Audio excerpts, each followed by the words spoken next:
Are we on? We are live. Good evening, welcome to the City Council Budget Workshop. It is June 17th, 5:15. We are in the council chambers. Around the table, we have City Manager Leader, we have Council Dean, Council Parkson, Council Walker, Council Beck, Council Leonard, Council Flynn, Council Mauer, Council Fish, and then Council Haas. So let's get right to it. All right. So tonight we have a budget workshop. We have no hard stop. And we have some counselors and city staff who are motivated and ready to get this done tonight, hopefully. So although we have a tentative second workshop scheduled for tomorrow, that's only if we can't get through what we have to do tonight. We'll come back tomorrow. I was gonna start by going through the changes and just reiterating. I know I sort of talked through them with you last time and you all sort of agreed with those changes, but I will talk through them again just to remind you what changes have been made.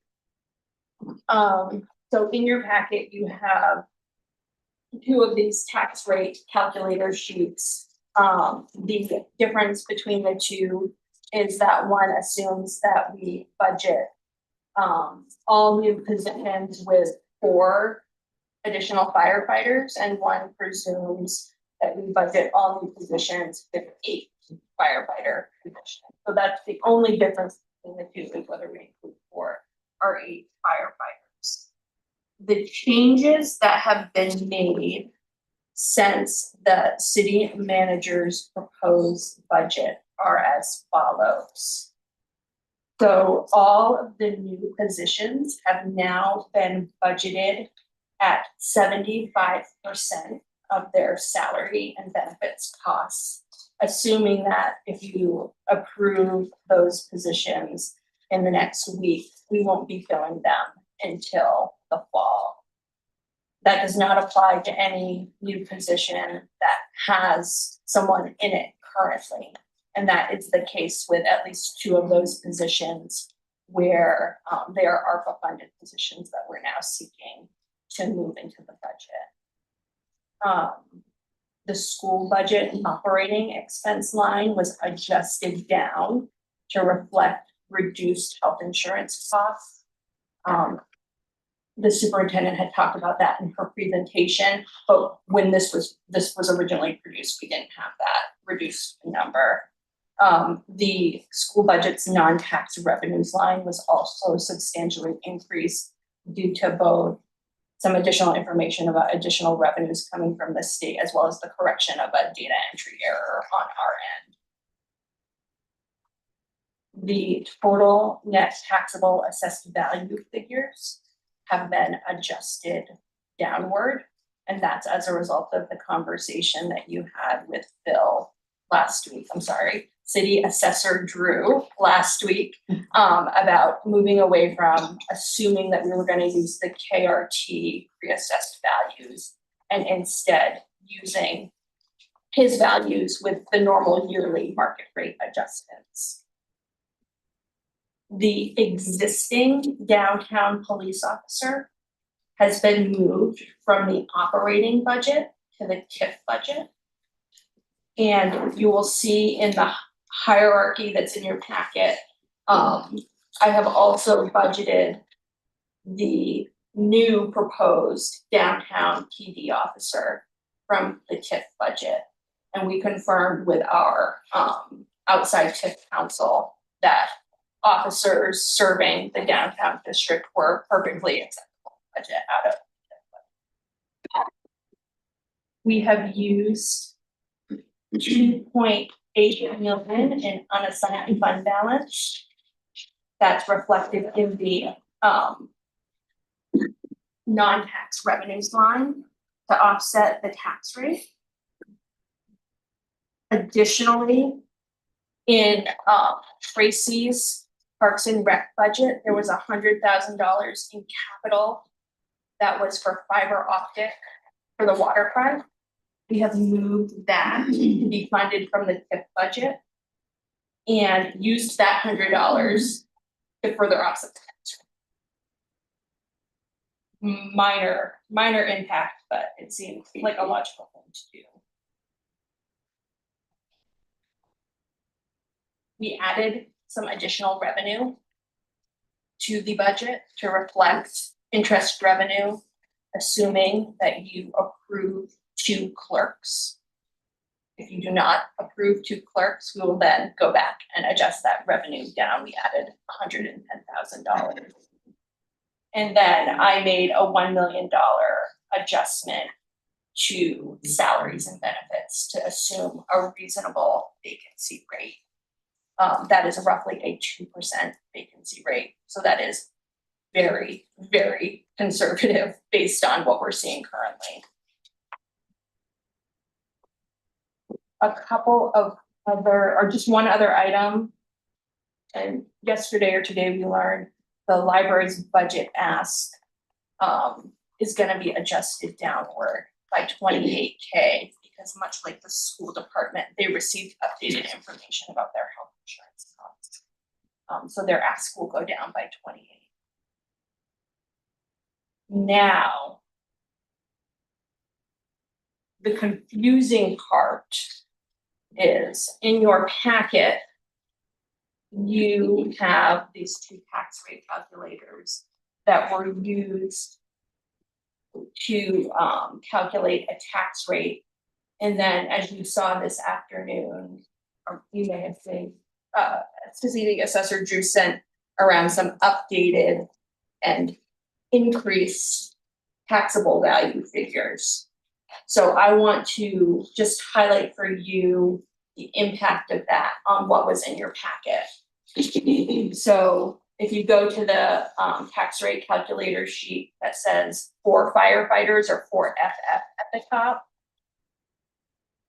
1722 is the mill rate. That goes down to 1707 with Phil's new figures.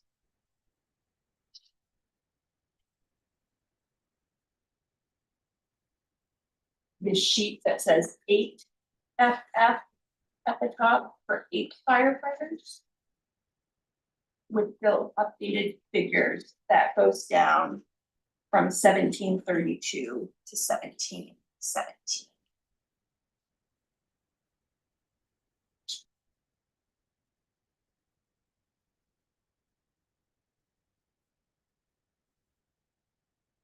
It's good news. So that is what you have currently. I thought for efficiency's sake, it might make sense to start with picking back up our discussion of the library social worker position. In our last meeting, you had a desire to speak with the library director, Ben Treef, and ask him some questions about that position.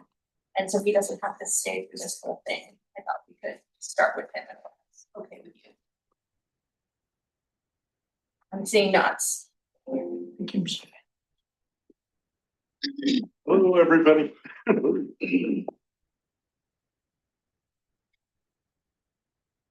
So I'm happy to just start really briefly, but I also am happy to just answer questions. Our goal is not to be a social services hub. Our goal is to refer people out. If we don't have a social worker, that's going to be me doing it, and I won't do any library director work. So we need a social worker. Because, spoke council in December of 2022. We're a de facto day shelter. That was the grounds on which council granted the ARPA grant, and that hasn't really changed. There isn't another day shelter in existence. If that had changed, I'd feel like, well, gosh, it's a no-brainer. We need to not have a social worker because there's another place. If that happens in the next year and we see a huge change, then that's going to change what kind of proposal I bring to you next year. But that's not what we're looking at for 2 weeks from now when this budget goes into effect. We're still not the place we're still the place where people are going for remote So that's why we continue to need the position. That's how we'll use the position. Not there to encourage unhoused people to come. We ask for the position because unhoused people are coming. Position, and that challenge will persist if the position is not at the library. So yeah, that's the basic gist. I think a counselor had asked how much, and the total amount is about $90,000. That's total compensation, so that includes benefits and health insurance, all of that. That's not what she gets paid, but the total cost of having the position is about $90,000. I just had a quick question regarding operations at the library currently right now, specifically in comparison to before there was a ramp up of individuals on the property to after the sidewalk ordinance was passed. Is the library back to post pandemic normal, or are you still seeing some fallout from the most recent activities that were? Thank you. Yeah, the ordinance had an immediate impact, moving us back to post-pandemic normal. I think within 24 hours of the ordinance being passed, people were packing up their belongings and moving to other locations. The sidewalk was clear for people to walk and wheel and everything else that they need to do on the sidewalk down. So thank you for that ordinance, and thank you to the police department for all their work. And Bruce and all the folks who helped with that process. So that had a direct and immediate impact. Yeah, I will say June through August is our light season. So in terms of unhoused folks, like they're not sheltering from the bitter cold, so they're not in the library as much. But yeah, it's a return to what has been new normal, but hopefully it's not long-term new normal for the library. Right. And Madam Chair, may I ask a follow-up question? You may. So I know that in a private discussion we had, you were telling us how at a library conference of like similar sized city libraries that we went to, but please don't let me put words in your mouth and correct me if I am misquoting you. You were telling us how pretty much every single library had the same issues across the country that Bangor Public Library is facing right now, unfortunately. And I guess my question I wanted to ask is, do you see this as a position that we could in the next year, depending on what we do with other plans regarding how to address the unhoused and poverty issues in the city? Do you think this is a position that the library might not need in a year, or do you see this as a very long-term position that the library is going to need?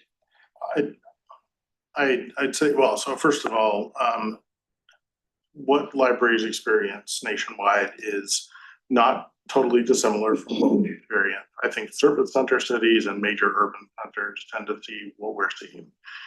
We're the first one. We're not a major urban center, right? You know, but that's in some ways challenging, right? We don't have the resources of Boston, but we've got some of the challenges that we're seeing on a smaller scale. But I did write an article with two other colleagues where we did interviews with libraries around the state. And regardless of community size, libraries are a hub for folks with unmet needs.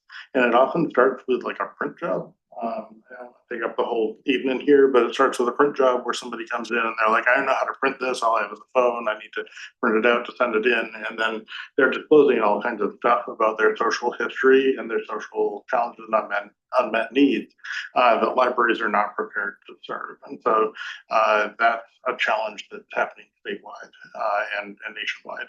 So it's different in different places. I don't want to claim that every library has an atrium full of folks who are in Maine, but it's a challenge statewide, and it's what our experience is common among service center cities and urban centers. So in answer to your other question, though, I don't see this as a very, very long time position. You know, I really value Olivia, and she's a really great person, and I really value having her on staff. And if if money just grew on trees and we were able to just say, yeah, let's keep, things going, but that's not the situation. So I don't actually see this being a long-term direction for the library. This is a response to the current conditions that we have. And if the way things work in the city were to be different, the flows of populations in the city were to be different, then yeah, I would not be positioned as much as, that stinks, because I really appreciate Olivia and the work that she does. The impact on library staff of having Olivia present is really significant. When staff are put in that position where they think they're answering a printing question and it turns out they're answering a social services question, or seeing things that you wouldn't expect librarians to be dealing with. Knowing that we have her as a resource who's better equipped to connect people with the services they need is really important, not only to the person getting the support, but also to library staff being respected as the kind of professional that we want them to be, and not as a social services professional. Having just the one position doing that work is important to the population, but also to the staff. Thank you for your answers, Director. Sorry, were you finished? Oh, yes. Okay. Yeah. Thank you very much, Director. We appreciate your answers. Councilor Fish? Hi, Ben, how are you? Hi, good.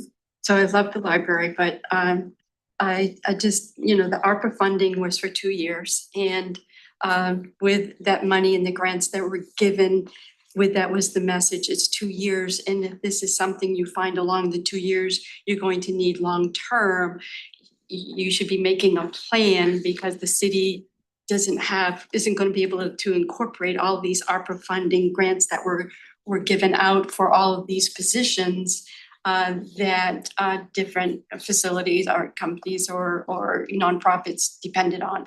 So I'm curious why there wasn't planning for either fundraising or reaching out and doing a little more research for the library itself to continue the funding. Also, I wondered if you've given any thought to, I've called some libraries in the past couple of months, and some of them have partnered with churches or other partners. And I know you have a weekly, every Wednesday or Thursday, I think there's a fair of some kind with a lot of service providers. And I wondered if there's been conversations about any type of out of the box thinking, how they might be able to provide someone in there, if not full-time, at least have someone on call as would be needed, an outreach connection. Because $80,000 or $90,000, when we're looking at the budget and looking at the city overall, it's a couple of police cars possibly, it's technology, it's, a mobile piece of equipment for the airport.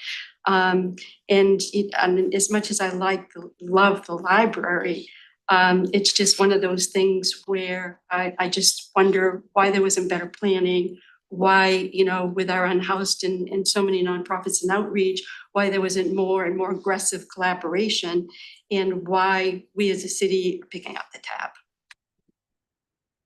Well, so in terms of fundraising, it's very hard to fundraise the $1 million or so that you need to endow a position. And so to fundraise that for something where I'm not even giving the message that I want this to be a permanent position would be really difficult. To fundraise it where we're getting, hundreds of thousands of dollars over a period of years would also be difficult, but probably not as hard as the $1 million to endow a position. If I was going out asking for somebody to endow the position, I'm not sure that's the position I'd ask for either.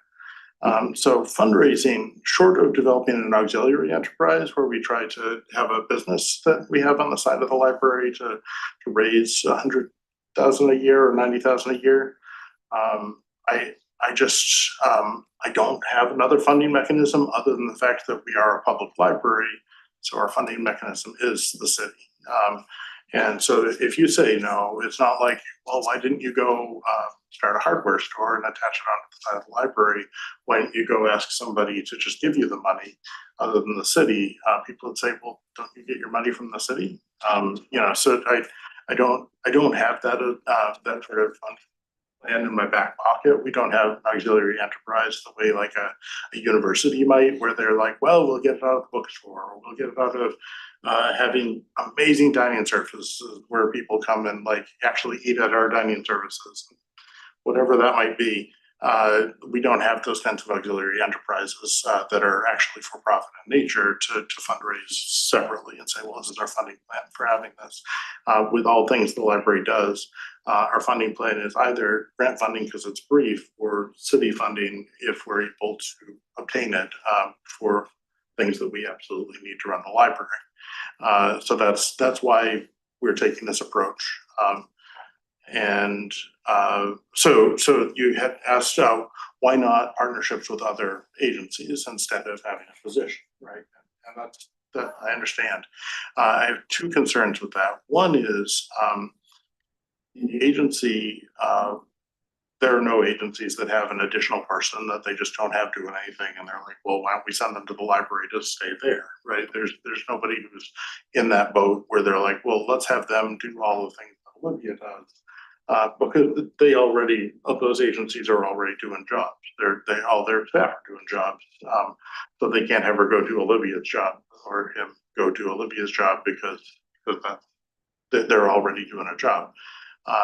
They would need to ask somebody for funding for an additional position to go and do Olivia's job. My other concern though is we don't want to be a service hub.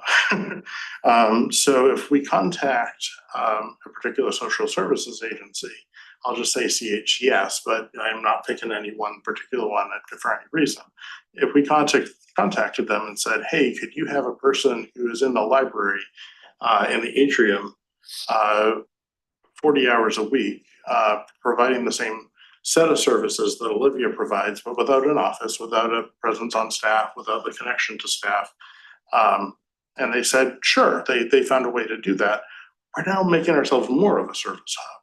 We now have the employee of a CHCS as the agency that's sitting in our atrium trying to provide services without even being a staff member.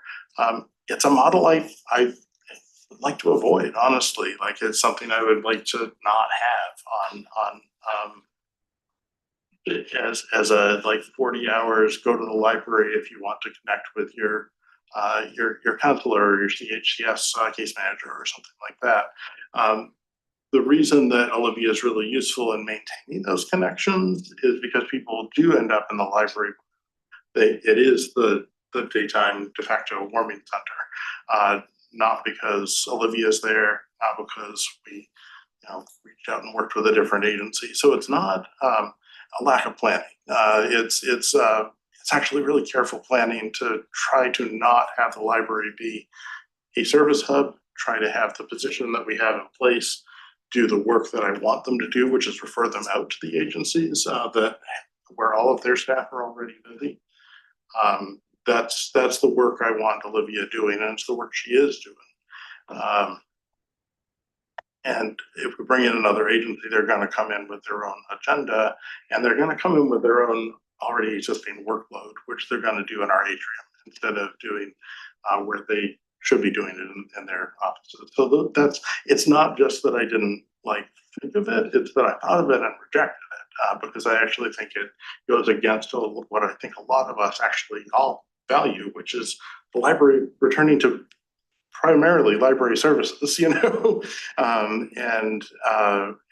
I think housing a nonprofit as a service provider in the library and welcoming them in to provide the services of their own agency in the library works against that. And just to be clear, I was considering having a full-time, someone partnering, so someone's there full-time. I know when I spoke with Olivia, she's got, I can't remember how many on her list, 38 to 48 service providers that she kind of coordinates. So I think by nature of that service, you are becoming a service center. And so I don't know why you still couldn't have a clearinghouse of the same service providers, and as needed, whatever your assessment is, make that call. So it's sort of a clearinghouse rather than us funding, a full-time a homeless coordinator, but still being able to coordinate as Olivia does with this clearinghouse of providers. So I wasn't thinking that you would, have a partner that would have a full-time, take someone out of their place of business and put it in your place of business. I was just thinking of, call as needed or coordinate a certain specific period of time, a day or week or something, thinking outside the box where we're just not, putting out $90,000 for a position that I think makes you a service provider, because you're going to continue to attract these people. You're doing a good service, but if that's not the service you want to be, to continue to be part of your business, I think continuing to fund this is going to continue to make the library part of that service. So I just wanted to clarify, but thank you, Ben, for your in-depth answer. Councilman Mallon? I'm curious about, and I probably should have asked the question sooner, but over a 5-year span, has the percentage that the city of Bangor provides to the library gone up much? It's gone up. I don't have those numbers in front of me either, but it's probably gone up by maybe 10 percentage points. And so would you assume then you're going to continue to increase that? Because I think we've reached a point in time where you're not going to be able to rely on your endowments and the city to provide all the services that you need, because I see a duplication of services with what the city provides and what you're trying to provide. I like the idea of one of the 1,300 nonprofits we have that provide services being at your facility if you think you need them. I question whether you need them all the time the library is open. I think the people in the city support the library, but I think they're wondering, where's the money coming from? We don't have enough to go around to provide everything for everyone. ARPA was a 2-year plan. It was not supposed, people hired for positions were not supposed to be continued if you couldn't provide the money. And obviously you can't without going to the city. So I'm not in favor of funding the social worker. So Beck? Library's in a unique position because we do not impose on any other business or anyone else this, hey, you've got unhoused folks coming here, deal with it. I mean, that's what I'm feeling like I'm hearing, is that the problem still exists. So that's why we had the money for the social worker to manage chaos, basically. And the ARPA money ended, but the problem remains. And that to me isn't the benchmark for why you stop something. And that's my issue here is, Olivia does a lot of work at the library and connects with a lot of people. If she was not there, people would still come. That's not what attracts them. It's the fact that, it is the de facto day center. It's a place where they can go and not be bothered and, charge their phone and do all of these things. But they're asking questions that librarians may not have the answer to, where Olivia does. The hope would be is that this is, I see your vision. I agree with it. It's not going to be permanent. The city is doing work to make things better. I mean, with our homelessness committee, we're trying to come up with a plan. We're solving the issue. Now is not the time to pull the rug on you and say, hey, do the best you can. You solve it. You come up with the plan. You go out and make the partnership. That doesn't make sense to me personally. To that end, I'd also like to hear from public health about the fact that what has that done for the city, this investment into having a social worker, what kind of workload is that taken off of the city with Bruce Hughes and all of the work that they're doing over there, where how much harder would their job become if we were not to fund this? Because the folks don't disappear because the social worker is not there. Someone else needs to pick it up. And, there's not 1,300 nonprofits that deal with this. It's a percentage of that. So that's, we can't keep going to that. It's just not the time to cut this. You know, I'm saying fund it and then let's look at it again next year, let's see how we're doing.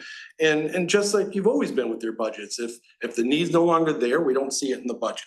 You know, and how, you know, last year was my first budget and, you know, I remember seeing the fact that, you know, you had carryover money from something else. You didn't come and ask for more on top of it. You used that money. So I trust the library. When you say you need this, you need it. You've also been very clear that you don't want to have to do this either. But that's on us as a council, that's on us as a city to solve this problem, not the library. So I'm in favor of funding this position. Council Fish. And to be fair, I would, if we're gonna hear from, you know, our public health and other providers that work within the arena of helping to serve and service providers for the unhoused and the vulnerable, I would like to hear from other department heads of how, if we've cut their budget or we've had to deny them, or there's $90,000 worth of equipment or improvements that they could use that's important to them. I'd like to hear how this would affect them if they couldn't have the 90,000 or the school department. Just to be fair and compare, you know, how, if we're gonna look at how it's gonna hurt the library, I think likewise, we should see how other, if we're taking this money to give it to the library, what other departments or wherever we're taking it from, how that affects them as well, whether it's not just for the service for the unhoused, but if it's a piece of equipment, IT, or a new car for Parks and Rec. I think we have to look at the budget as a whole of how it affects us in the entirety.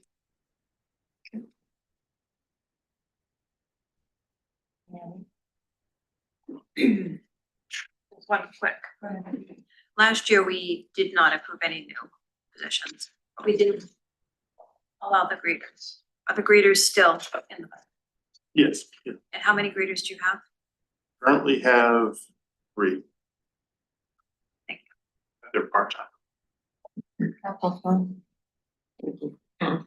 Quick comment and then, I guess just a comment. I literally just drove from the Worcester Public Library to here, and they are experiencing the same thing. But in fact, maybe a little bit worse. But I just think it's unfair. Like, we're working to tackle this problem, which we know isn't easy, but I just think it would be really unfair. I mean, the library staff didn't ask for this situation. If all those folks were coming to City Hall, you know, we would be trying to deal with it here, but they're not. They're going to the library because there's a place to sit. They can use computers. They can use all of those things. It's just the nature of where they are, but I just think it would be really unfair to, you know, pull the rug out on this and leave them to handle a situation that we are working to tackle. And maybe a year from now, we won't need that position, but right now, I just really think it's pretty clear that we do. I have a succession of quick questions. Is that okay if I ask that of Ben? It'll be very, very quick. I'll try to be brief in my answer too. Is that okay, Madam Chair? So this $90,000 position, if it were not to be had, how many positions would then have to change their job description to take on the responsibility of that one person? Is it 1? Is it 5? I mean, it's hard to answer briefly. Essentially, all the positions, other than the foreign tech serve and the business manager, everybody is going to have to do all of that with agencies that they don't regularly with. If I'm not there, so arguably 1, it's me, and I'm gonna have to do nothing but that work. But everybody is going to have to relearn the entire social services structure of the city. You know, let's just keep it simple. Let's assume it's you. What is your salary overall? So about 120. 120. Okay, and then your job descriptions as the director of the library. What are you going to have to do? What are you going to have to sacrifice from your job description, your duties, in order to take on the responsibilities of the social worker, this $90,000 position? And I guess specifically, how much lost value that your position brings, or regardless of who you are, like any Bangor, any director, what is the value loss of having a library director take on those very real challenges? What are we losing? Right, so before we had Olivia, I considered it to be my responsibility to reach out to social services agencies to try to figure out what are we going to do with this person who's in our library, not breaking any rules, but definitely in crisis. Nobody wants to see the person in crisis, and everyone wants the crisis to be resolved, but I don't have a means of fixing it. That means constantly rebuilding that network, which is what Olivia does on a regular basis.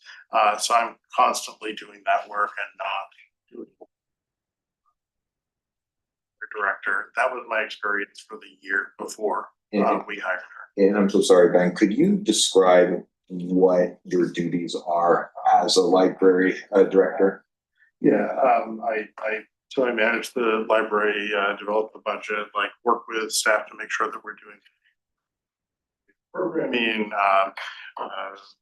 the cultural history of the city, along with the the historical society, and the city clerk, and so making sure that the agency is doing that, that the library is doing that work of retaining collections and thinking creatively about how to inspire literacy in people of all ages. So, and this one's my final question. If you are going to be taking on all the responsibilities of that social worker, you're going to have to detract from those responsibilities as a director. So even if you don't completely 100% detract from all of them, what I'm hearing is you are not going to be able to do even 50% of your capabilities as a director for all those responsibilities that you have. And so I don't mean to put words in your mouth, and this is not a question, but I think the $90,000 putting into this social worker is literally the cheaper option. That's just how I see it. Thank you, Madam Chair. I have a question, maybe for you, could be for our city assessor, and then a comment. The question is, when were the numbers from KRT due? There's $1,000 a day fine, I remember, right? Is that?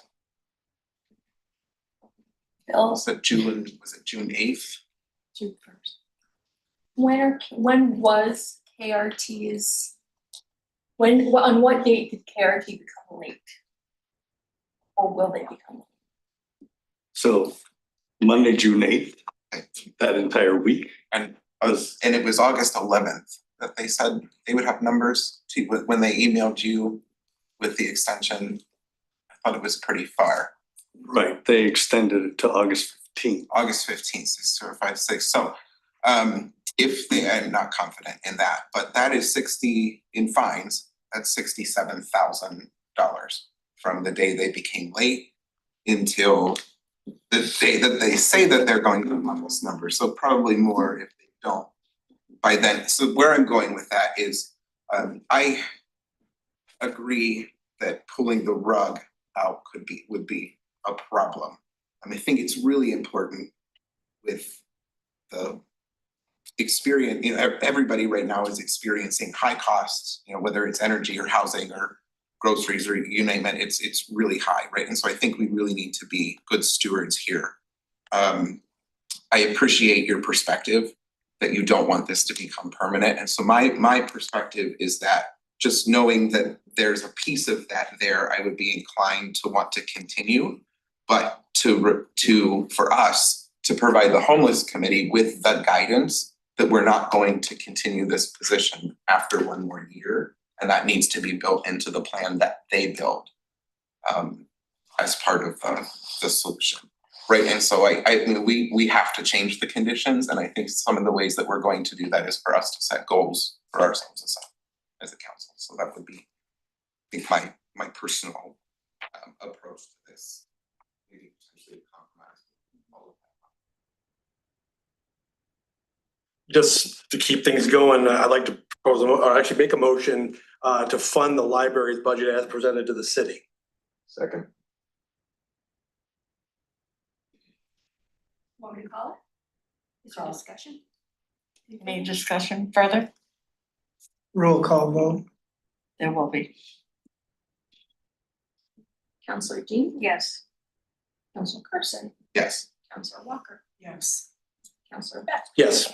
Counselor Leonard. Yes. Counselor Bloom. Yeah. Counselor Mallard, No, Counselor Fish. No. Counselor Hall. No. 6 yes, 3 no. So 6 yes, 3 no. It has been. Thanks very much, everyone. Agrees.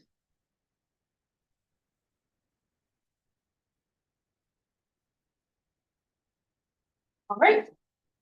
So the next item on my short list was, I'm wondering if we can release Marie, Superintendent Robinson. So the only question that you had posed to me about the school budget during our last work session was, Counselor Mallard, you had raised, after I discussed the fact that that we were budgeting new positions at 75%.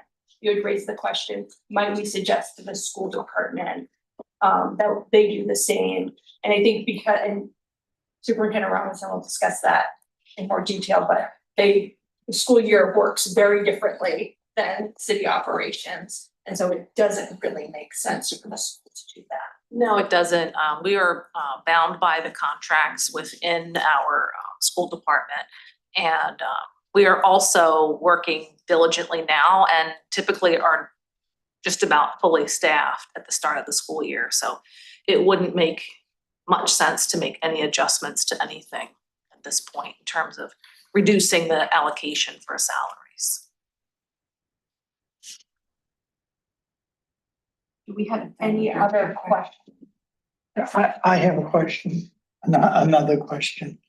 On tuition students, do we have an increase for next year, or are we remaining the same, or is it a decrease? What's our tuition cost for sending towns?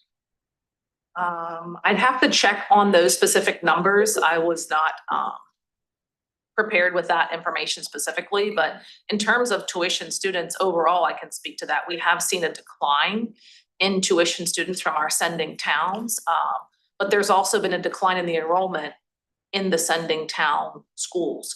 So it seems to, follow that trend.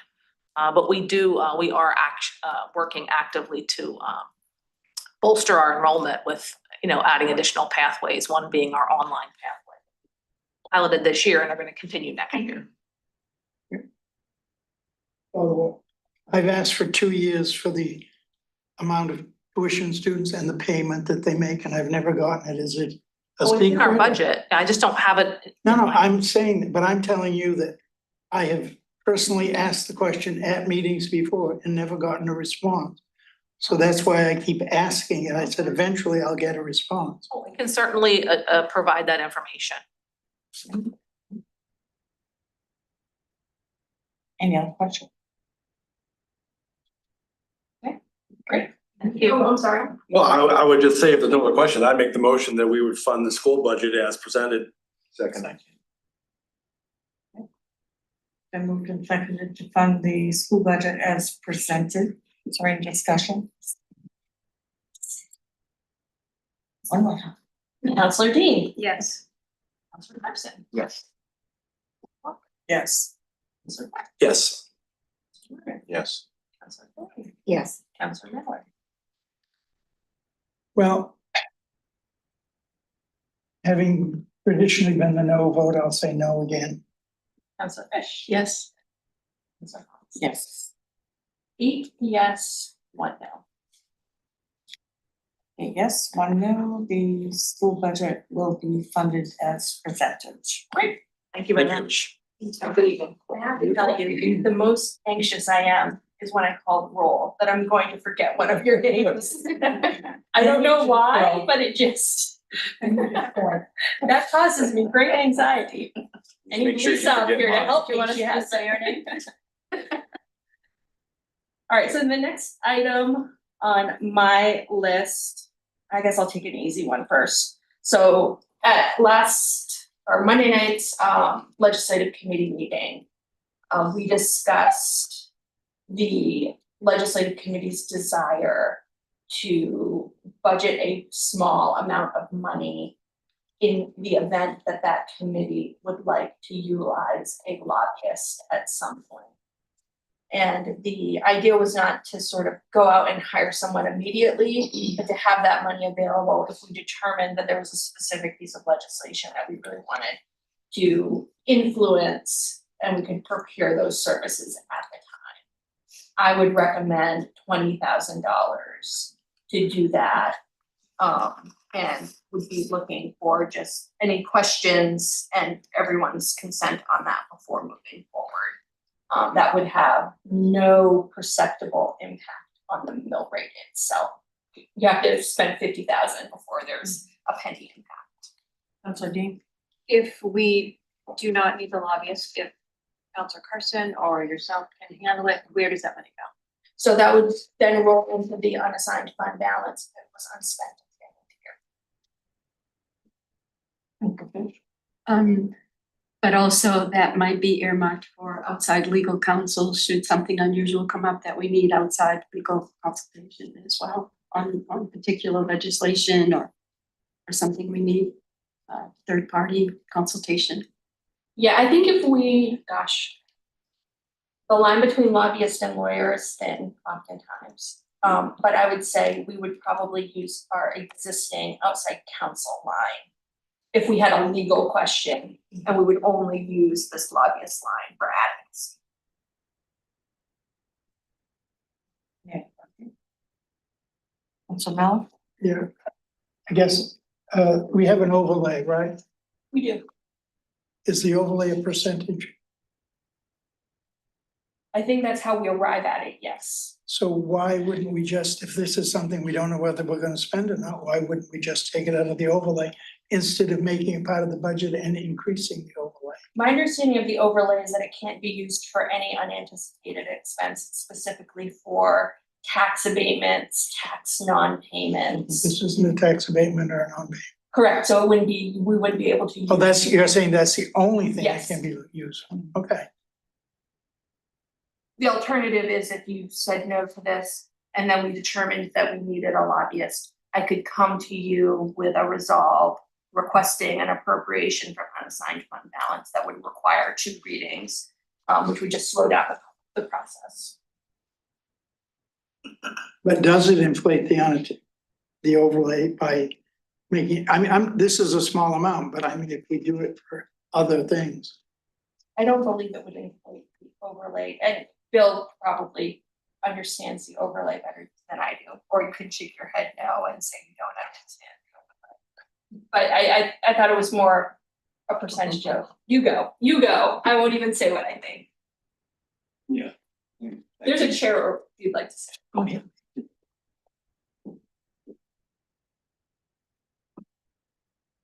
Bill Drew, city assessor. I think the goal this year was just to have an overlay of a flat amount, near Yeah. $500,000. Just to make sure we have monies available. That we're gonna be there for the revaluation and any potential tax appeals that came forward. There would be. That's right, we did set it at a flat amount that was higher than last year.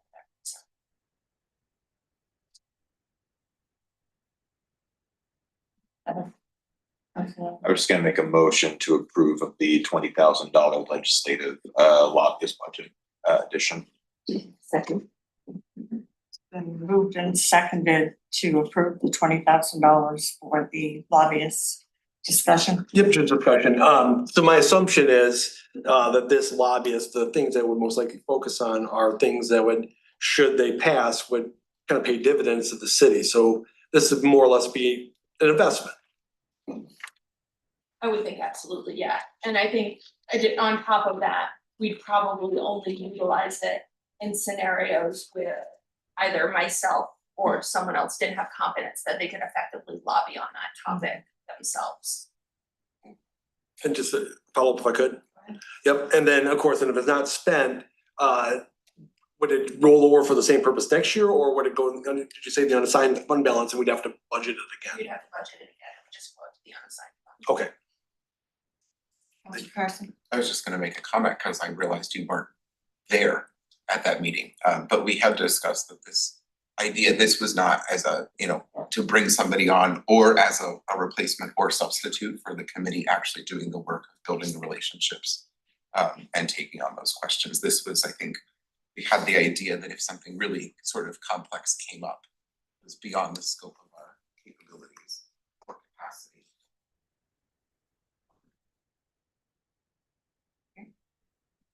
Has been moved and seconded, so Counselor Dean? Yes. Counselor Carson? Yes. Counselor Walker? yes. yes. Yes. Yes. Yes. Yes. Yes. 9 yes, 0 no, the 20,000 for the lobbyist has approval. All right. So the next item on my list to talk about is to refer back to your packet and talk about the first page, which was the hierarchy that I produced for you. So I have broken the new position requests into those that I think are critical priority, meaning without these resources, I don't believe that we're gonna be able to meet the basic expectations that you or the public have for the provision of city services. Then there's high priority, which is these positions are needed to maintain current service levels given increased demand, decrease staff burnout due to high workloads, or the position shows a clear monetary return on investment. The thing I would highlight in this section is that there are 3 positions that are in italics, and those 3 positions are positions that aren't funded through the operating budget. They are funded through either an enterprise fund or the TIF budget, so those don't flow through to the tax rate. And then the third category are positions that we have proposed to you because we think it will allow us to do things better or more efficiently. I have taken the liberty of calculating for you the mill rate for if you were to approve only the critical priority positions, and also if you were to approve both the critical and the high priority positions. So if you were to approve only the critical priority positions, you would arrive at a mill rate of 16.85. That represents a total increase in city expenses of 3.8%.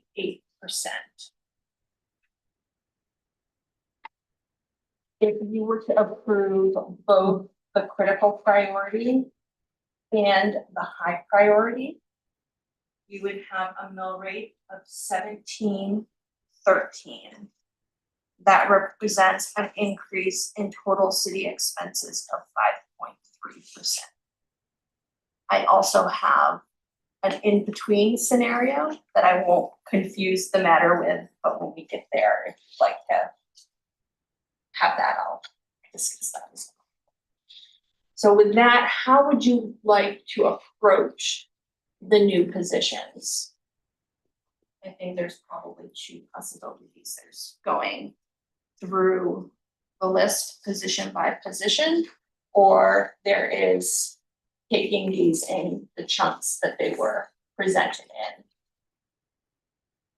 When we talked about these positions, before you actually put them into this hierarchy, we talked about them at length. So I think from my perspective, looking at the critical priority, I can see where we came up with those from the discussions we had. The same with the high priority, so I don't know, for me, I don't think I need to look at each one individually again unless there is a lot of discussion about whether we keep the position or don't.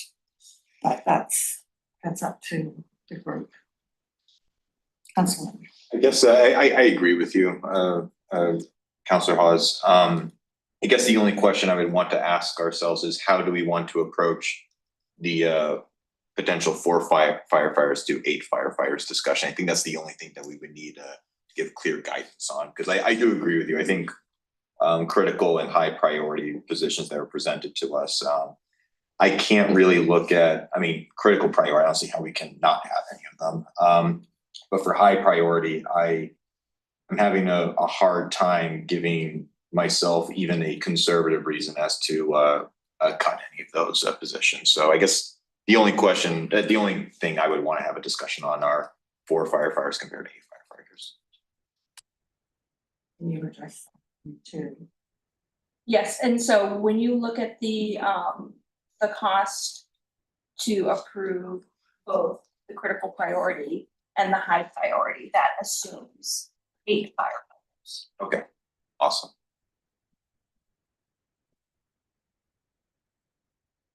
Council Fish. If, I remember when we went over the budget, at the time and we talked about 4 versus 8. And I think a comment was, we could use 8, that would be great. You know, I was asked, you know, my ideal wish. So, you know, I'm sure they need 8, but I just don't know that.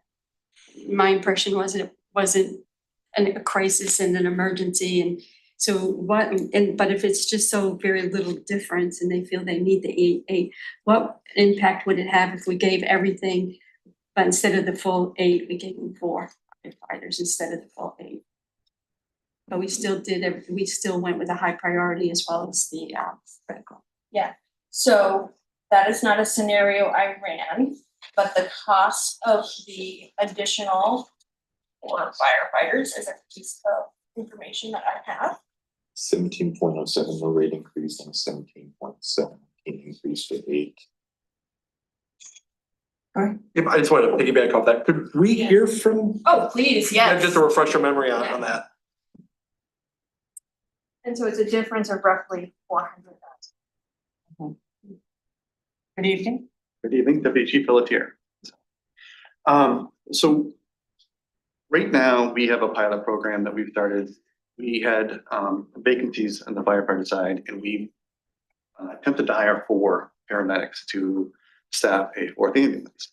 With those 4 medics, our plan was to staff a daytime ambulance, a 4th truck, essentially 4 days a week, 5 days a week, essentially, if we had all 4. And that would be Monday through Friday, which is our busiest time that we have. Our goal is to have that truck come online 24 hours a day, 7 days a week. We haven't changed our operational model since pretty much the 1990s. We've had 3 ambulances providing ALS service, and our call volume has more than doubled since that time. Last year, we responded to just under 11,000 calls, 10,843, which is about 30 calls per day. Chief Lowe mentioned to you about the unit hour utilization, which measures the percentage of time an ambulance is actively committed to call. Typically, EMS uses a range of 0.30 to 0.50, and a UHU above 0.50 means crews are on calls more than half of their shift. This leads to a lot of severe burnout and a lack of available units for other emergencies. Case in point, Rescue 1 last year responded to just under 4,500 calls, which is a UHU of 0.51. So just in call time, half their day is responding to calls. This does not count time that's go for the documentation, which can take another 20 to 30 minutes, if not more. Training time, we have equipment checks, apparatus checks, we have and chores that we do. So the day is filled with a lot of activity. Since February of 23, we've lost 35 employees, 27 directly due to burnout. Question. Oh, sorry. 27 due to burnout, not wanting to be in the fire service, or they took a job with another agency that had fewer calls. This includes 2 of our members who committed suicide. Of those 35, only 6 left. So the burnout piece is a huge aspect that we've been facing. So we feel that having this 4th truck will help with that burnout, it'll help with retention, but it's also going to allow us to provide a better service to the citizens. So we don't have to rely on mutual aid. We don't have guys hurrying to finish that call to make sure they can respond to the next call. So that's the main reason behind the 8 versus the 4. Yes. Councilman has hand up, then Council Fish. So thank you for that quick assessment, Chief Pelletier. And you know, I want to be very clear. When initially reading the budget, I personally was already thinking to myself, I do want to support the 8 firefighters. That was before Chief Lowe got up here to talk to us. And especially after after knowing everything that has gone on with this department and its relationship with the city since my time on council, it has been a very toxic relationship. And part of this for me is trying to amend a lot of those relationships that either soured or the bridges have just been burned entirely. And I still stand by my statement I made when Chief Lowe was here. I'm not going to vote in favor of this budget unless all 8 firefighters are funded. Okay. Council Fish. Thank you. I'd certainly like to give everybody everything as well, and I just wanted to understand, you know, I didn't know if the 4 was something that could fit your need, and if we had 4 more, we could expand implementation of other projects or ideas we've had on the back burner, or if the whole 8, like you need them now, you can implement them now. So thank you. And I'm still a little unclear. I know you said about 50% of your people that are off duty still get called in. Is that what you said, 50% of your overtime? 50% of the time shift is spent towards responding to calls. That's what I meant. Oh, 50% of the time is responding to calls, okay. And there's a high burnout. So the 8 positions, are those positions you have right now an action plan to implement those to help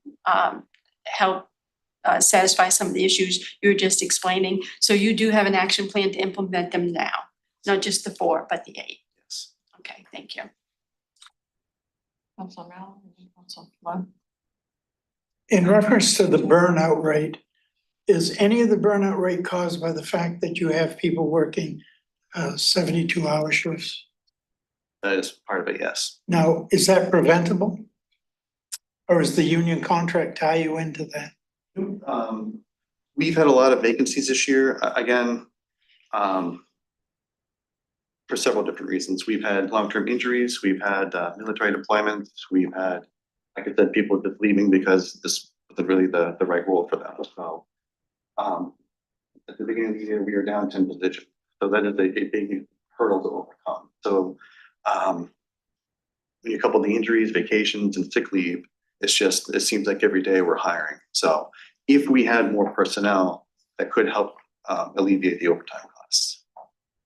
Would we cause I don't like to see people serving 3 shifts in a row.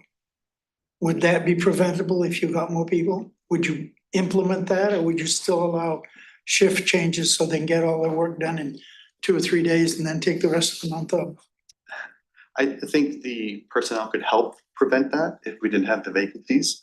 I think any changes in overtime would have to be negotiated. So But shift swaps would have nothing, I mean, they can swap shifts now and you have no control over that, or do you have control? It's in the contract that they're allowed so many swaps per year. So that means you really can't prevent them from working 72 hours in a row. OSHA agrees with that? So we are concerned about, it. We are working on a fatigue management plan, when we have to deal with that. We try to build in some time where crews can try to get some rest. We can put them, right now, we call it third call, because of the third truck, we'd have 2 other trucks respond before them. So sometimes we're up against it, we don't have enough people to work, so we do have to implement some of those measures, so. Thank you. Council Flynn, yeah, Councilor Dean, sorry, I missed you again. Go ahead. Are you still down 10 positions or how many are you down? We are not down 10 positions. We have 6 who are finishing up their 8-week orientation. So they'll be coming on shift, I believe, after next week. So that has helped. We have hired 3 of the medical leave positions. So I think currently we're down 3 or 4 right now. I believe we just got another resignation, so. In our, I guess that's kind of a double question here. Are you still able to attract new people, new applicants? And then can you speak to morale and like what the 4 and or the 8 new positions would do for morale? I think any increase is gonna help morale. I think the 8 would allow us to have that truck on 24/7. We have seen a major increase right now with just the daytime coverage. It has really helped even out that call burden. It's allowed some of our crews to attend training a lot easier without being pulled out. So that truck has made a big difference right now morale wise. I think if we're able to do that 24/7, it's only gonna increase morale more. And just to circle back on, like you're still getting people applying. Yep, we still have people that are applying every day, yes. Thank you. I would like clarification on the 4 and 8 as far as the operating costs, because in our budget book, it's double. You said it would be 4. So it's this much for 4 and this much for 8. So it's double this. The difference is that we have since made the decision to budget all new positions at 75%. And so that's why the numbers don't match any longer, because we're now calculating. But this is also at 75%. That's right. Okay. And my other question is, I realize you're short staff, but those positions are already budgeted for. So in the perfect world, if you had everyone staffed, would the 4 new be enough to adequately staff? The 4 new would help backfill the firefighter positions, because we use those 4 positions to try to hire the firefighters. So they're kind of a single role employee, where we would try to hire back those 4 dual role firefighter position. So that would help keep our firefighter rank up, and it would still potentially help us with a daytime use of the truck, but it wouldn't help with a 24/7. My other concern is retention. We know that we've trained people and they have left. So if we train 4 and they leave, if we train 8 and they leave, we're out more people if we put the time and effort into 8. So what is your confidence level in training 8 people and getting them to stay? I think if we are able to get the 8 positions, I think we could attract other medic positions. I think it would open up more opportunity. Not everyone wants to be a firefighter, just like not everyone wants to be a paramedic. I think the 24-hour schedule is attractive to a lot of people, especially that are in the EMS world now. So I think we could attract some more potential candidates for a medical leave position, and I still think that we'd be attractive for firefighters. And I do think by having the truck showing that we're trying to reduce that, even out that workload, I think that would help with retention as well.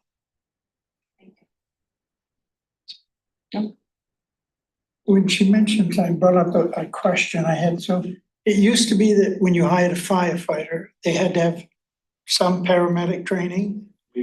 And now you can hire a specific firefighter and paramedic. To be hireable, you need to have an EMT basic license. Okay. And we require all of our employees right now to become a paramedic. we've signed an MOU that we've hired just a medic position for this fourth ambulance.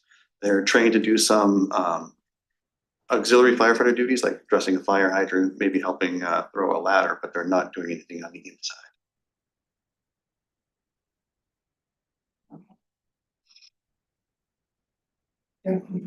Council Beck.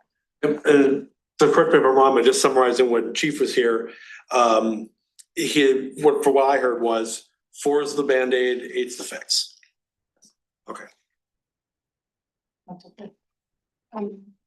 No, I think, I agree. I know, my family's been part of public safety and, we have friends and relatives in police department, and fire and police.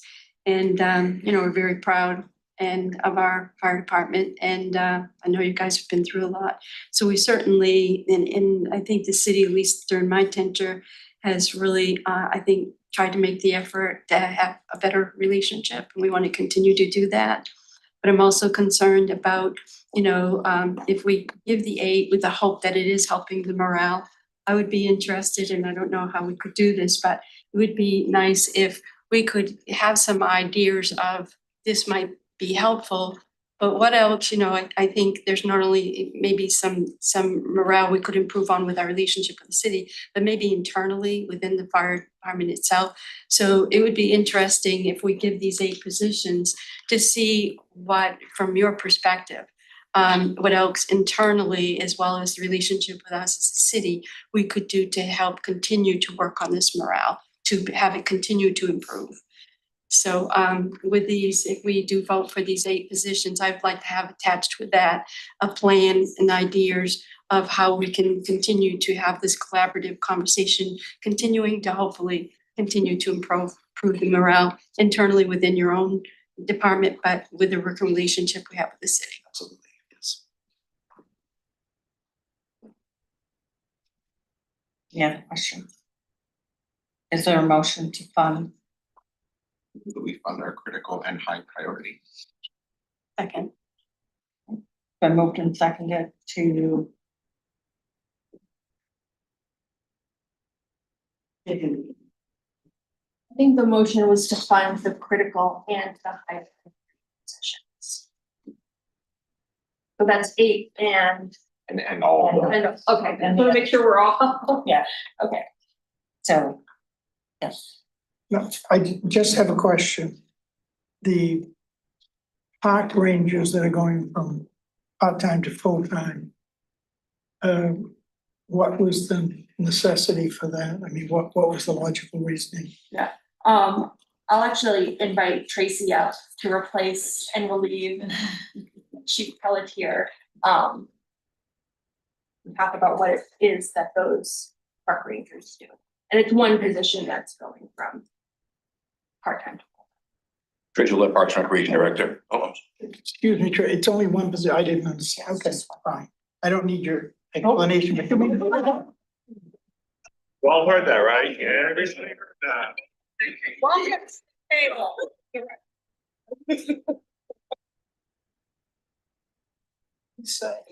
Okay, well. So we do have a motion and a second for the, yes. And just to make sure I heard right, so if we do the crit and the high, that mill rate was 17.13. 17.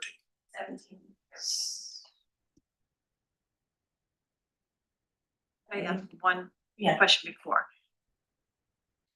I'm not confident that we're going to be able to staff 8 firefighters and the ones that are missing right now. What does that do to our budget if we do not have the numbers that we think we're gonna have? So any unspent, any unspent money would go into the unassigned fund balance at the end. Just like every other. I mean, with a caveat that particularly the fire department, because it is one of those critical functions where if you don't have people, you pay overtime. To ensure that there's someone in the ambulance to respond, undoubtedly some amount of that would wind up getting moved to overtime. Any further discussion on these two, the critical priority and the high priority? Councilman. Yep, just to say that it would be interesting to receive a report after these positions get filled. You know, because we did a lot of talk about how a lot of these positions pay for themselves. Yeah. And it would be good to be able to tell that story to the public, that these are investments, not just spending, you know, so that would be helpful. I think it's also helpful if they, when they see these titles and what departments are affected, that it's citywide. It's really bolstering up all of our functions in the city, so it's not just one or two things. Okay. Are we further discussion? You ready to go through the roll? Okay, Counselor Deep, Yes. Counselor Parson, Yes. Counselor Walker, Yes. Counselor Fat, Yes. Counselor Leonard. Yes. Counselor Bloom, Yes. Counselor Mallard. Because at our early meeting in December, we determined that we didn't want any new hires, I find myself forced to vote no. Counselor Fish. Yes. Counselor Hawes. Yes. 8 yes, 1 no. 8 yes, 1 no, so the critical priority and high priority segments have been done.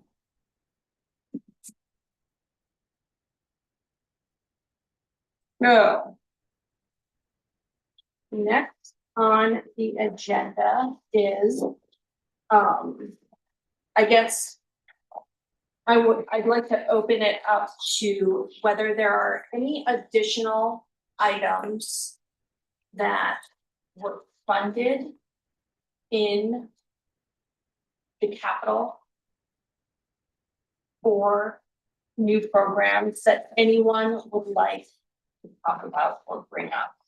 It's 6 pages long, so I just don't think it makes sense to go item by item. But I did want to provide the opportunity if anyone had questions or concerns. I have a concern. Don't have a question, I guess. It seems that some departments, and I'm not gonna pick on anyone in particular, but don't understand the budgeting process when they seem to want everything done in 1 year, when they realize that there is a replacement time for an item and we should be reserving it over the replacement time so we don't get hit all at once. Our budgeting process is nil to none in a lot of areas. Yeah, I will say that, you know, myself and the department heads engage in a pretty lengthy process before the budget ever comes to you. And there were definitely many places where we were having those conversations to say, okay, that's $500,000. Do you need it this year, or can we budget $250,000 this year and next year? And so we definitely do some amount of that. Yeah. We can certainly continue to do better and more.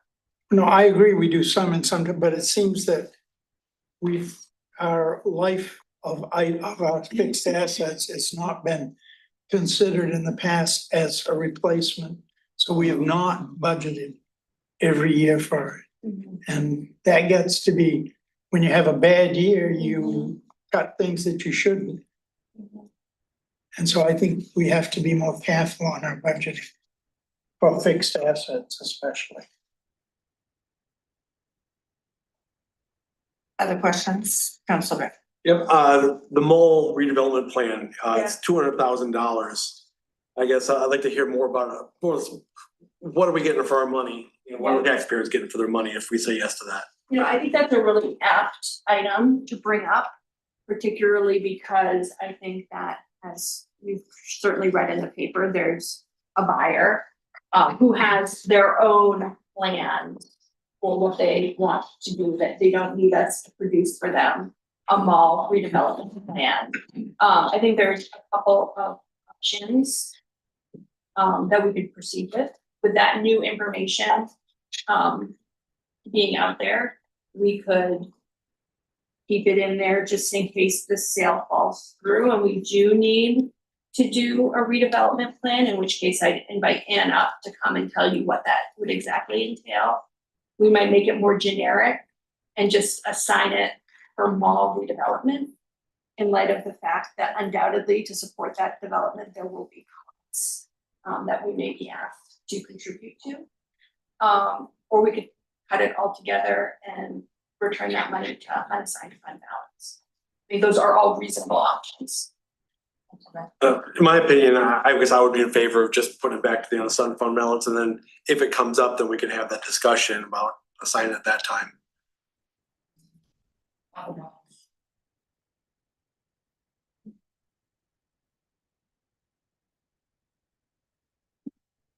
Any questions? Councilor Dean? If we do need to utilize this, can we draw from the unassigned fund balance? So we're not out. No, and you'll recall that when we created the new HR director position, that's exactly what we did. I see if you asked for that. I would be in agreement with removing that. Did you have a second question? No, that was my question. Council Mello? If we put it in the unassigned fund balance, it doesn't affect the tax rate, correct? It's not, because we were paying for it with unassigned fund balance. Right. So how much do we have in the other? I don't see the necessity in putting it in there. I mean, we're here to affect the tax rate, and Yeah, that does not affect the tax rate, and we put it in the unassigned. If we don't put it in, it will, right? yeah, I think the unassigned fund is not going to be meaningfully bolstered by that $200,000. Right. It's pretty healthy. So you could certainly also choose to use it to reduce the tax rate. If you so. desire. Okay. But then all my numbers are wrong. No. Now you have a question. Okay. Actually, I think I just have a comment now. I think, having 200,000 with unknown how would it play in as the mall project, comes to fruition or not. I think putting it back there, we may find we don't need 200 or we need more. Once we know what the plan is and what the request is and how to better partner, I think it makes sense to revert it back. And then once we know what we need, go back to that idea. So a vote for returning it to unassigned fund.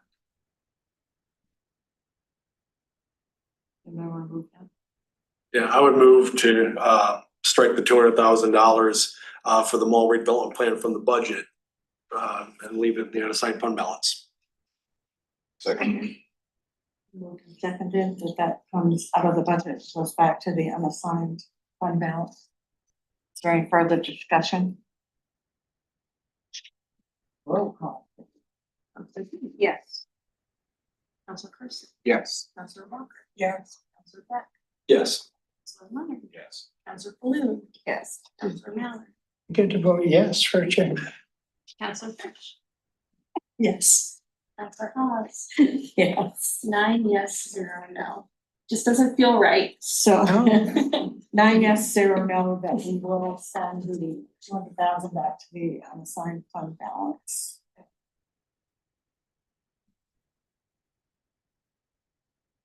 Anything else?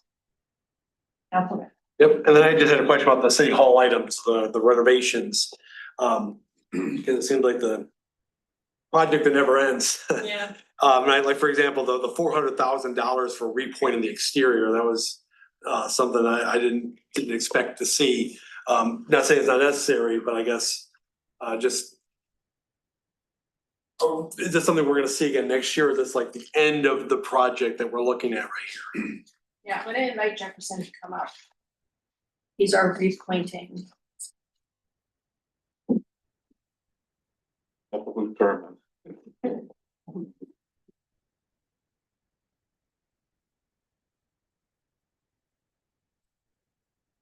So, the things are going So the repointing, during the city hall renovation, that was an add-on. And the goal was to do all 4 sides.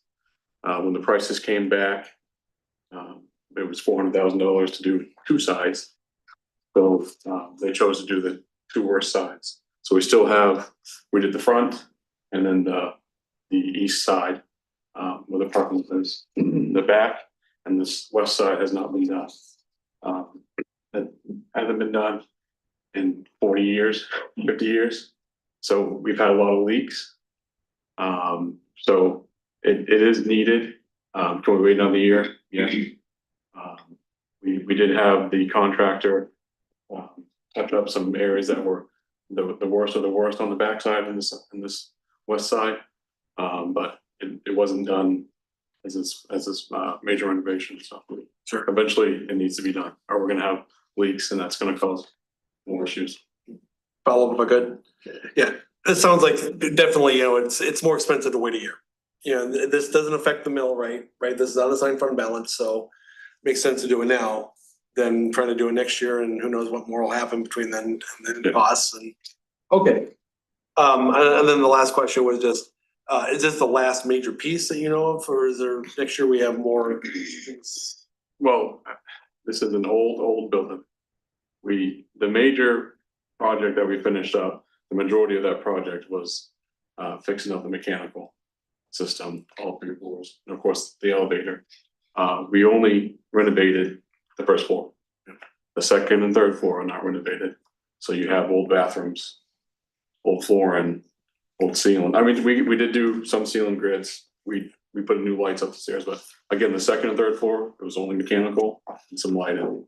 So yes, there will be time to fix. Yeah. Okay. Appreciate it. Thank you. Did we finish the project with the outside lights down at the end by the parking lot? Yeah. At the end of the building, down the ramp, do we have building lights put on there? Are those done? No, those are not done. I think the other item to note about building renovations is the other thing that's sort of on our radar is the old council chambers. Yes. That sort of lives as it existed previously with lots of junk in it.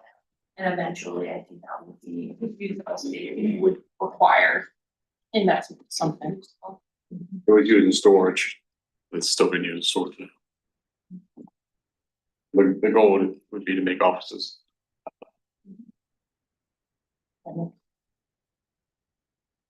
Council Fish.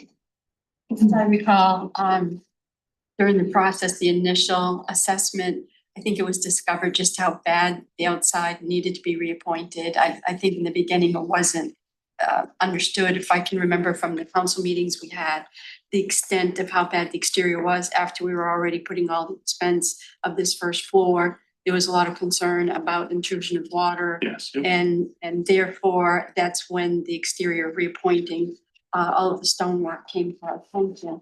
And then I think there was a bit of a hustle to get the first, the most important deteriorated walls done.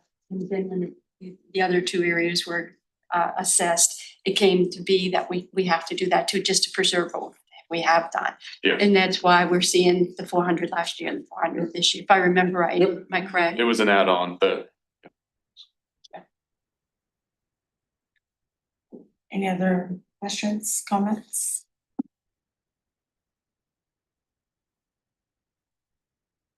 Council for them. Question, before I ask my real question, but are we sticking to any one particular area here with our questions or just kind of general budget? I guess I'm looking at, and I know, we're not gonna go line by line, but a couple of the things that we talked about a little bit, when we went over the Parks and Rec budget was the resurfacing of the Hanco School, 400,000, and the community gardens parking lot, and could any of that wait? And I just wanted to, take a look at that, maybe we can get from Tracy again, just I guess I'm just looking at some of these bigger ticket items. Not necessarily just in Parks and Rec, but those are the 2 that I just pulled out quickly. Is there any of this stuff that we could delay so that we can pull it out of the budget for this year, just kind of, what the state of the economy is? Rachel Litt, Park and Recreation Director. The first question, the pool resurfacing, as we talked about during our budget presentation this past spring, the surface at the Hanco Aquatic Center is the original surface from 2004. It is starting to show age, cracking, tiles are starting to fall off on the edges. So it is time, as I shared with you at the workshop. Agreed, it's an 8-week facility. But again, it's the original surfacing on the floor of the pool. And as we've talked about with deferred maintenance in general, the longer it goes, who knows how long, much more in depth repairs will be as we go. So it's the best way I can answer. Can we put it off? Certainly that's a decision you can make. We can put it off another year. The longer we put it off, the concern of the more significant the damage will continue to be and more costly when the time comes to resurface it, if indeed we delay it. Does that give you an answer to at least what you're looking for as far as considering that? Regarding the paving at the community garden, I recall the community garden Essex Street is repurposed the former Naval Reserve property. The pavement and the parking that is there essentially as it existed when the Naval Reserve was there how many years ago. The intent would be to reorganize and improve that amenity with a defined parking area, as well as improve the access roads around the community garden. Currently, we're 300+ beds at the community garden. So it has become a busy place, a very unique amenity for the city. And again, that estimate was from our facilities master plan that we completed in the neighborhood of 5 or 6 years ago. So again, much like a lot of the discussion we have when deferring these kinds of things, could it wait another year? Yes. The garden will function certainly as it has been. If indeed it is deferred, then certainly we'll see it again another year.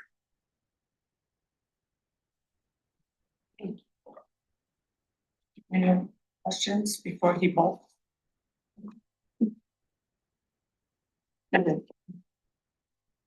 Yes. So I have a question on another item. The Cultural Commission, their budget hasn't been increased in a decade or more, however long it's been. I'd like to see if there's some interest in somehow to add $2,500 to their budget, to let them do a little more, see how it goes, and have that conversation again next year. That's okay. I think just offering any amount of money to any department that didn't ask for it is in the slippery slope.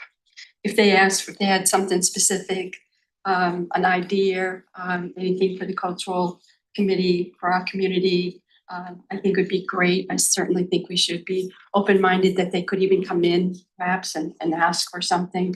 But I think to just kind of randomly say, let's give them more money is just not something I'm comfortable with.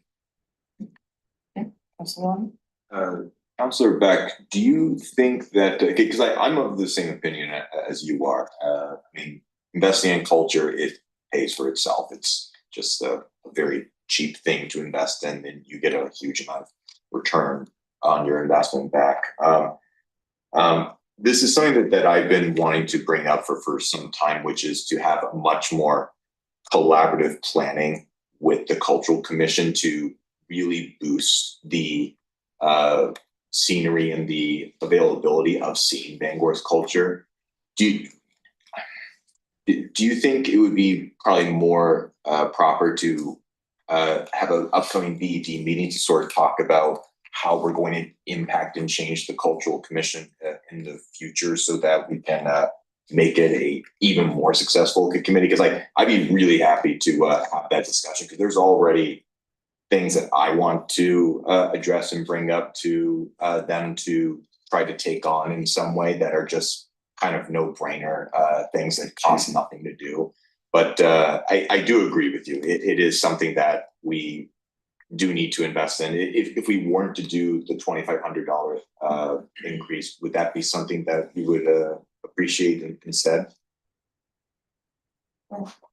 Yeah, I mean, have the conversation and see how, look on next budget then. Okay. Get their input.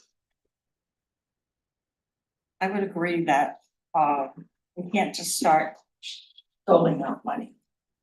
But to have more conversations with these groups and earlier on in the year prior to the budget season helps them with their planning, it helps us with our planning.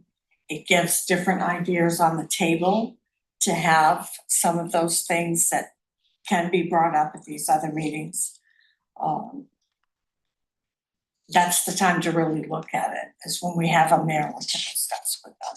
But as far as giving money right now, I would rather hear from them. I think it'd be great. Others, yep. And I think likewise, to expand on that idea, it'd be good to see how the chamber, or the downtown business partners and multicultural center, you know, how they might look at this particular group and see, you know, what ideas they might want to expand on or even get involved with to expand on that idea. Because I agree, the cultural community usually happy things, which we could all use more of in this day and age. So I'm for definitely having further conversations and maybe even expanding beyond them to see what other ideas community might have. Always open discussions. No. All right. I think this is the, oh no, one, couple other things. So normally in each budget resolve, there is a place where city staff request carry forwards. In the budget resolve that appeared for first reading, there weren't any carry forwards. The list is normally pretty long. We actually only have 2. But I wanted to discuss those with you so that it was transparent that they were being added. The first one is relatively minor, and I was actually gonna call up Anne just in case you've had questions, but it is actually the carry forward of $10,000 unspent. You want to come up and explain it, just so I don't butcher it.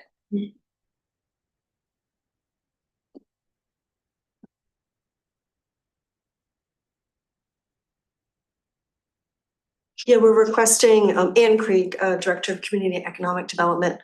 We're requesting a carryover of the Cultural Commission's unspent funds, just because those are the funds that you recently gave grant funds for, and it's just the time of getting those funds out the door to people. Usually sometime in July that we get that out, so we just need a couple weeks. The first one. The second one isn't as pedestrian. I think Chief Hathaway thought he was gonna get out of it. It's still in the room. So as you'll recall, Chief Hathaway is down quite a few positions in the police department. Another retirement this afternoon. Wonderful news. I'm sorry, you're right. And that has resulted in a number of unspent funds. I don't even know what the current amount is, but you're looking for how much to be carried forward for possible retention. I could carry $450,000, which is still not the entire amount that we have unspent in our payroll lines. And I don't anticipate we will use that entire amount, but that's what I requested to carry over, please. 450,000. And I think we still have more details to add on how that would exactly be used, but we didn't want to lapse it, especially in light of the fact that retaining our police officers in this moment in particular is highly critical, given the types of issues that you are asking city staff to manage outside of this building. I mean, I think public safety is pretty critical to the types of things that you want us to be addressing. Well, I can share with you, we're down 12 positions. We have 2 more deployed, long-term deployments, that's 14. We have some on personal leave. We're down 16 positions right now. That's nearly 19% of our entire sworn staff.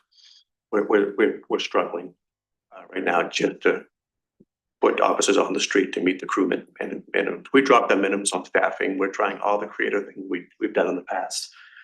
We're drowning at the moment. Staffing issues are a very serious issue for us. The 450 that I'm requesting carryover is not the entire amount. We will be turning in some unspent payroll funds this year. You said that's 19% of your staff. We're struggling between 14 and 9%, 19% down. 14 on paper, 19 actual people that are not available to fill shifts. Council Fish. If you filled up these positions, would you not have to refund any? I'd rather see the positions filled than the money back. So last year, I mean, things changed so darn quickly. Last summer, we were full staff. So we actually did not turn in payroll funds last year. But this year we have quite a surplus of payroll funds. Yeah. The person that we're putting in, the new hire, the extra person, extra body, that's gonna be a downtown person? Yes. And how does that affect the other team of people, the ambassadors that are working downtown? In addition to, so now we'll have the ambassadors plus one police? Yes, you have 2 police officers assigned downtown, and you'll still have, I presume, based on meetings I previously attended, you'll still have the ambassador program as well. Now, I think we talked earlier, or I talked with you earlier about the possibility of having 2 offices downtown and eliminating the ambassador program. What's your opinion of that? We're not doing we're not providing all the functions of the we're not picking up needles and things of that nature. Understand. Yeah, so I don't know that the 2 positions align. I feel like both the ambassador program and the police officer, its presence, its visible presence, that's what you want. Good behavior drives out bad behavior. But our police officers are not necessarily looking to pick up needles or to Know what I engage expected. in that behavior. But I'm just saying, right now, the ambassadors don't work overnight, or we don't get any information that they do. And the police would be, if we had 2 down or 3 down there, would be able to work a continuous shift. With 2 police officers, our intent is to cover 6 days a week, morning into the early evening, mid-evening hours, yes. But with In addition 3 to that, there's always a police officer assigned downtown as well in a patrol car. But if you had 3, what would you be able to do? We would extend our hours. We would have 7 days, cover 7 days a week into the late night hours. So I guess the question I have to the board is, are we better having police downtown or the ambassadors? And, I go for police, I'm sorry. Council. And I totally understand where you're coming from, Counselor Mallard. One of the things that I do hesitate with that is people who get into the police force don't get into the police force for doing what is, and please correct me if I'm wrong, Chief, like what appears to be close to half of the work that police officers are doing, which are akin to social services related work. Is that about accurate? Yes, it is. So the reason why I bring that up is a lot of police officers who are absolutely, no one becomes a police officer to make bank. No one becomes a police officer for anything but to do service for the city. But there are people that do get into the position of being a police officer with the mindset of what their job is going to entail. And one of the things that I have heard from other officers is that there are people that will come into the department expecting what the job is supposed to be, and then come to the realization that it's a lot more social work than they intended for. And from what other officers have told me, that is actually a critical issue that causes some people to reconsider not even just the Bangor Police Department, but police service in general. And so I don't think adding more police officers to address the social issues that we're having right now is going to solve the problem, because officers themselves, they're not, at the end of the day, social officers, they're police officers. And I want to do the best that we can as a council to make sure that we, as respectfully as possible, because I know you're going to have to respond to some of those calls in some ways, never going to get close to 0, but it certainly cannot maintain half of what your police officers are responding to. When we need to get that number lower, and I'm not sure if adding a 3rd police officer, and please correct me if I'm wrong, Chief, I don't think that's going to help our officers do the work that they thought that they were going into. Did you have a? Well, I mean, we're grateful to have the second position that you've allowed us to have. I mean, 3 would be great.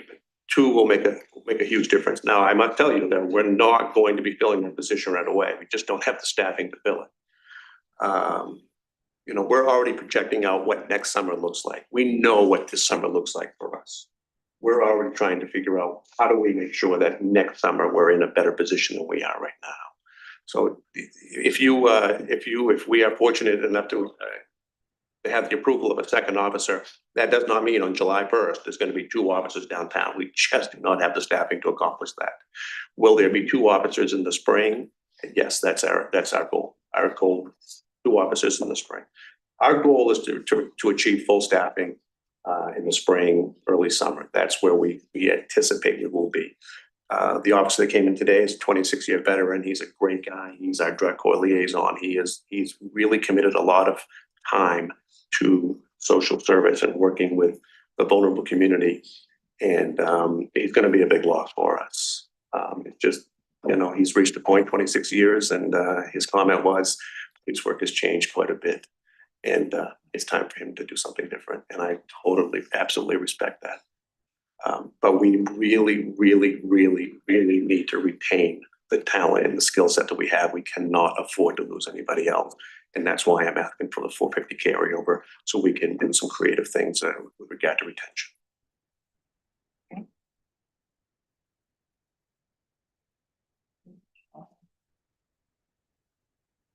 I guess it would probably be, you will have the opportunity to vote on this on Monday. And if you think this makes or breaks your vote, then this is the time to tell us, because we certainly will adjust. It's 11 months, okay, we'll vote it Monday. Very good. Thank you. Okay. So this is the stage in our program where this is the time to bring up any other things that you would like to talk about as far as potential adjustments that you would like to see incorporated into Monday's budget results.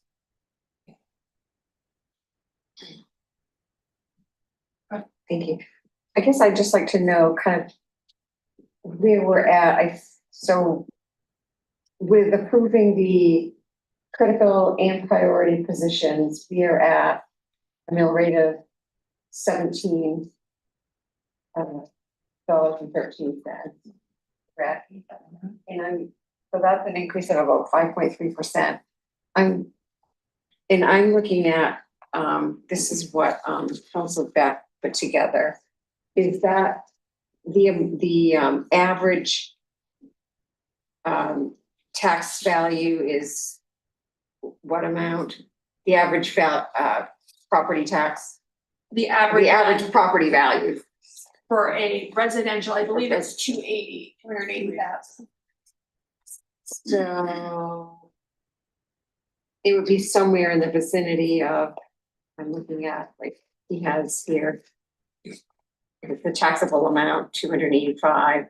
So it would be a little over $537 increase average.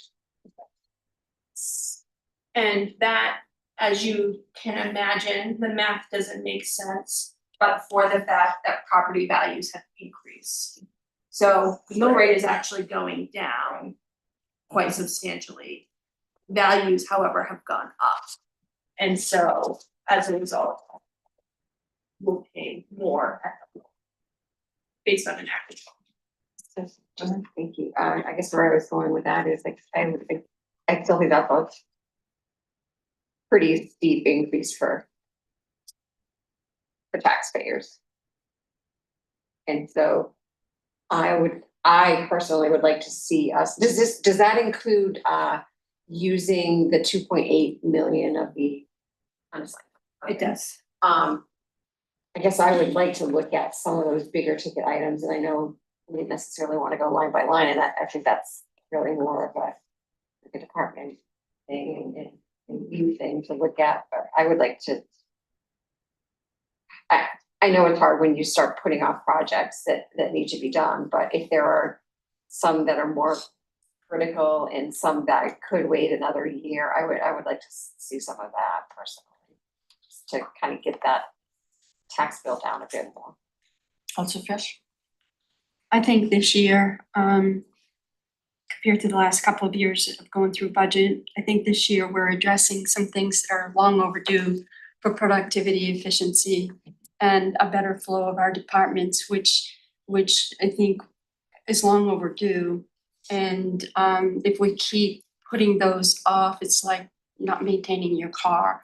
At some point, when we've got clerks that, can't make deposits, and especially during the voting season, are behind. The infrastructure, I know one developer very recently left, didn't consider Bangor because he just felt our flow in communication between planning and code and economic development was just so foreign to him for a city our size and his experience with other municipalities that he went elsewhere. So nobody likes to see the taxes go up. We have an elderly population. We have a lot of people that are getting outpriced out of their house. But I think that we really need to look at our governing body, our departments, the flow, the tech processing, and bring our departments up to speed, better service, better efficiency, better productivity. Where I'm hoping we will see the effectiveness, helping us be more proficient, and maybe we can, at some point, we won't need all these positions, or we won't need some of the things that we're doing now. But I think I've seen this year things long overdue. And even though it's things, our mill rate compared to a lot of municipalities, over the 100 and something closings that I witness a year, our mill rate is quite surprisingly low. So I agree. I don't like to see it 1% too much. But I think when we take into consideration the things that we have put off and the things that are long overdue and the things we need, and to keep our own departments and to keep our own employees and to keep retention in our departments fully staffed, I think we have the responsibility. Unfortunately, it's a tough job, but I think I'm pleased with this budget. I don't like the increase. In a perfect world, we wouldn't have it. But I'm going to vote for this budget, and I'm pleased. That's okay. I'm gonna agree with Dr. Fish. I also think it's important, and Councillor Beck brought this up earlier, it'd be great after we do this to have these reports coming in, right? Because a lot of the positions that we're adding are going to save us money, or going to make us money, right? I'm thinking about the clerks and the interest in thinking about legal, right, and the vacant properties. And that is not something that we can account for in this document, but it's something that will impact us in the future. And I appreciate that we're investing in our city. We're really taking things that have been, when I was elected, I came in, a lot of people talk about how broken things are and that things need fixed, and that's what we're doing here. And I think pretty impressively with that mill rate. So I will be voting yes on this budget. That's okay. I would agree. I'm happy with the budget, not with the increase in taxes, which none of us are happy about. However, we just put 200,000 into the unassigned. We took 2.8 million out. How much difference would it make if we pulled that 200 out and put it towards? Would it make any difference, or do you have to have a sizable amount? Because that was pretty much found Somewhere. Money. Sticker that answers that question.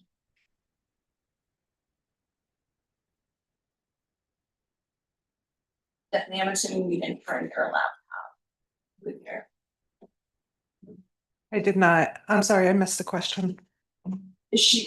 Councilor Jane was asking about what the tax rate impact would be by taking another $200,000 and moving it to reduce the tax rate. And I'm looking for that email that you So sent. 1 penny is 50,000. Okay, so it's 4 pennies. 4 pennies. Yes. So it would go from 713 to 700.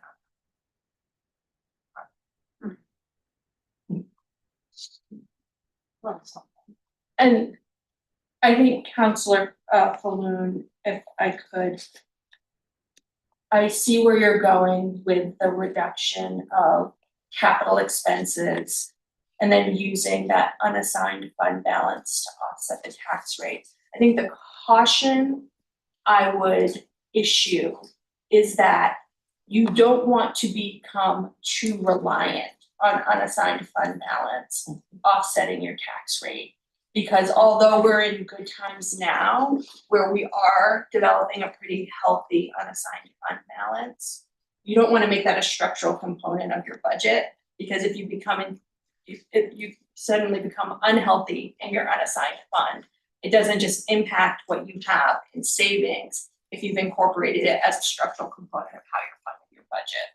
And so I'm very comfortable with the 2.8 million that we have done here, particularly because of my feelings about how we've budgeted salaries and wages historically.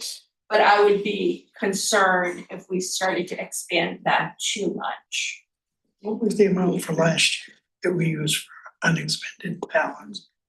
I don't have that number handy, how much we used for unassigned fund last year. We used a huge amount of unassigned fund and more so the reserve accounts. It was more the reserve accounts. Yeah, I wasn't suggesting that we take any more out of that fund. I just was looking to see if there were things that we could, some bigger projects that make it.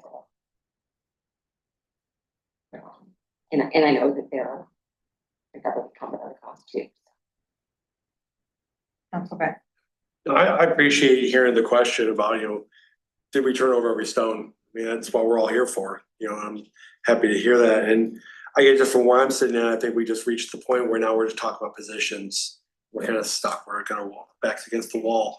Because I'm not happy with the increase either, but I understand why. I guess for my part, I guess I want to look forward past this budget and say, okay, what are we going to do as a council to come up with a strategy about the 4 levers with property taxes? One, what are we going to do to increase the base, which our business and economic development team is just doing a great job of that. And I'm excited to see what happens with all the opportunities that they're going to create this year. But also, what are we doing to lower the cost trajectory? And I think we did some of that work in this budget. I think one of the questions that, all of us took turns asking is, does this pay for itself? What's the value? What does it, what does this look like 5 years from now? And that's the way we do it, and keep looking for those opportunities. But also I'd like to, for us to eventually talk about how can we diversify some of our property taxes away from property taxes? Is there a possibility to get some money from the airport into the general fund, or the golf courses giving it from time to time? As they get more successful with the things happening, can they do more? All of our different portfolios that we have, putting money back into the general fund, those opportunities. And the last lever is the one that's the hardest because that's the most immediate, the service levels. You can always lower your service levels. And, I'm all for it. If there's more to move, I'm all for it. But how far do you go before it starts looking like a different city? And so that's why where this is at, until I hear different, there's more to cut. I just feel like we're at a place where it's people now. And I don't know if we can spare the people.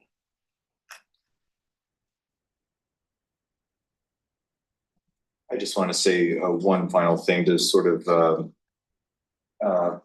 sum up what I view this budget to be. I'm not going to rehash what everyone said. I agree with what everything that's been said.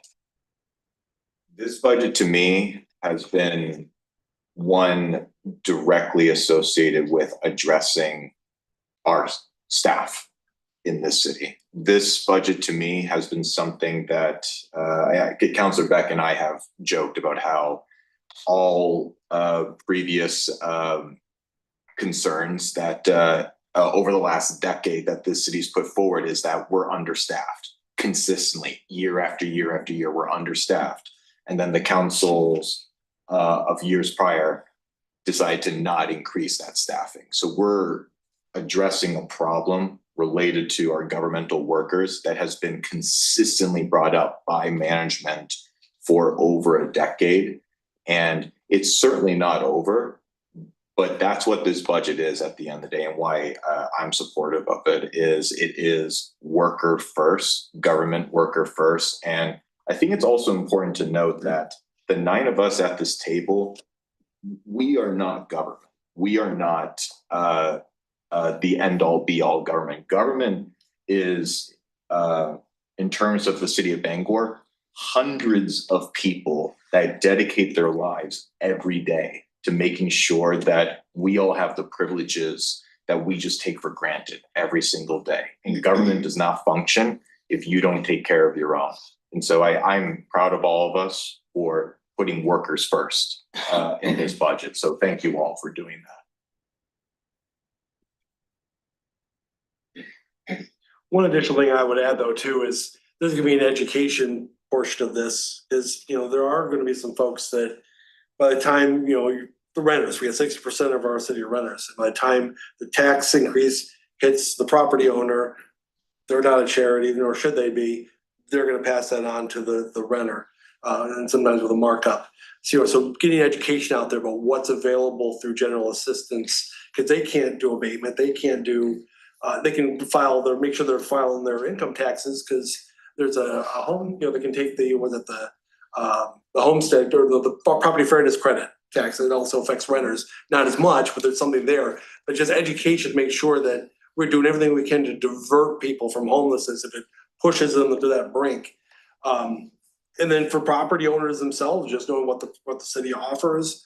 I know we do a good job of putting in the newsletter with the tax bill and everything, just making sure, hey, don't suffer in silence, because that's been a theme this week with the finance committee is all of those properties that are just so far behind. And just don't get to that point, pick up the phone call. We've got the greatest staff in Maine, I'll say. And ask, the questions. Don't let it get that far. Ask the questions, we're here to help. And we're a community, and right now this is what it takes for a community to run.